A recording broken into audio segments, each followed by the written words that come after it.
Alright, welcome back to another episode of Axeman Finds, where I display the stuff that I get typically when I pick up a relative from the Minneapolis airport.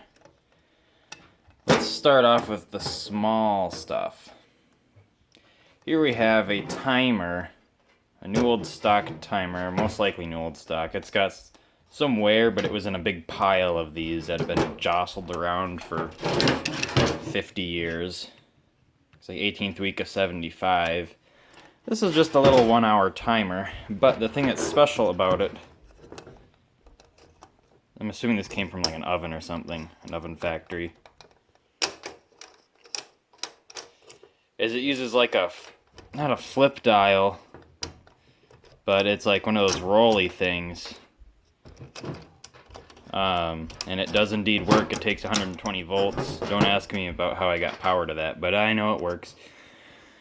My plan for this is I am going to make a box for the 3D printer to put it in, just a small little box, and I'll just use it as a timer. It's got a bell and a relay for the bell. Of course, you have to wire in that relay. Over here we have... I can display this when I'm done with it, and I'll show it to you guys, so you guys can all see. Here we have an older demagnetizer. Probably, that's actually a brass tag on there with enamel paint on it. It's not a sticker or anything. So I'm gonna guess this is maybe from the late 50s, and this is in really good shape. It's Robbins. If I can stop shaking. Robbins Industries Corp, New York, model HD6. 6 watts, made in USA, 60 cycles. Got a UL sticker, old UL sticker. Alright, let's get on to the very exciting part of this video. A device that will help me to no end throughout my adventure in Electronicsville. This is a 1946 Hickok 305 oscillograph. Yeah, that's a CRT screen from 1946. It's tiny. But think about it, CRT from 46. And I tell you what, this price on this thing was amazing. $34.95 for a 1930s oscilloscope. Or not 1930s, 1940s, sorry. And all of the knobs are in good shape, aside from this one, which is only missing the little screw at the bottom. Forget, is this one like that? Yeah, this one's like that too. Just needs the little screw thing on it. And we're good. Other than that, there are no missing knobs. It is not physically broken in any way. I mean, you have a couple of cracked knobs, but they hold together. Got a manual that I found online for this thing so I can learn how to use it. I'll review the manual over and over and over again before actually using this thing, if I can get it running. And you know what the best part about this thing is? The best part about this thing is that I think, aside from a tube replacement here with a military tube, I think I am the first person to be in this thing inside since the 26th week of 1946, or sometime around there. Other than this one, it's all RCA tubes. And they don't have hardly any hours on them either. It's not as bad as it looks on there. It's pretty clean there. This has like nothing on it. This big bulb type tube, the older style tube back there. So just looking at this thing, nothing's fried. Nothing is like blown up, blown apart. I mean, you can tell this thing got hot because of the wax on it. Here, let me move this real quick. Here we are at the back. Anyways, I I don't see any big replacements. Just like, oh, we got 2 Sylvanias back here. Maybe those are replacements. Maybe. I don't know. That might be a 45 date code right there, which means that they wouldn't be replacements. But, I mean, other than tubes, obviously, this has had no repair work, which is awesome. What I did not want is I did not want to buy this and open it up and find out that someone used it for parts. And I had a bunch of tubes missing, a bunch of parts missing out of it. But nope, this is almost as original can get. Let's see the bottom. Just gonna keep it up like this. Got big capacitors there.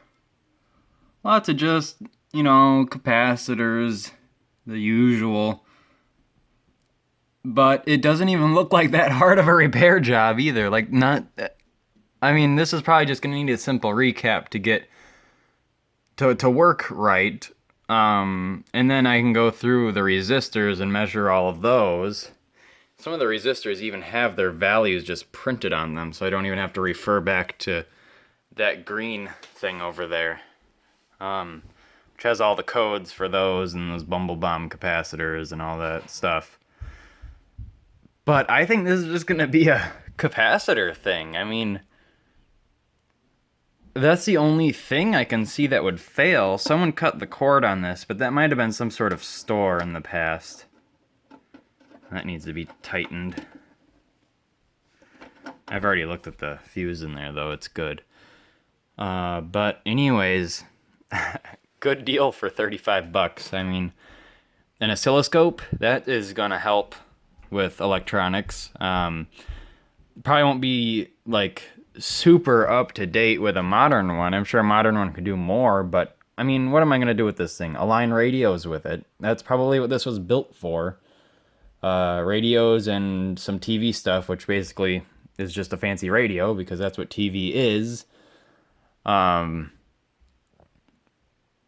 man, like a CRT tube TV pretty much from the 40s, I was not expecting to see that. And I didn't see it until like towards the end when I was just taking my last scan. Then I had to sit there and think about it for a long time, as I normally do when I go to that store. This is going to be such a fun project. When this video is over, maybe I can do it in the video. Now, me saying that, I'm going to have to do that since I've said some empty promises on my YouTube channel before, with stuff kind of like that. It doesn't look like it's going to be too bad. I mean, I was expecting this thing to just be loaded on the inside, but nope. Anyways, let's get a parts list. Check it out. This one with a paper lid, one of these ones, is dated 12 of 44. That's mid-war. That thing's rare. When I take these two out, I'm not going to throw them away. Not that I do actually throw away capacitors. I have a drawer full of them. But that's it being mid-war is actually really cool to me. That thing's looking a little toasty. A 401 with times 0.01. 0.001. No, it's 0.01. I'm just being forgetful. None of them look crunchy in here. None of the resistors or anything, aside from that one. Then again, that thing's got 0.5 at 1,000 volts on it. Big metal can. I wonder if this is one of those gel-filled ones, or if this is too new for that. I think they're kind of done with those by the late 30s. I've got a radio around here that has them. But those are the last two for my parts list. Of course, I need to add the resistor down, but this is what we need.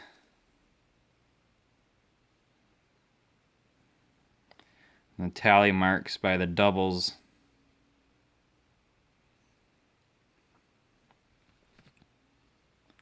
So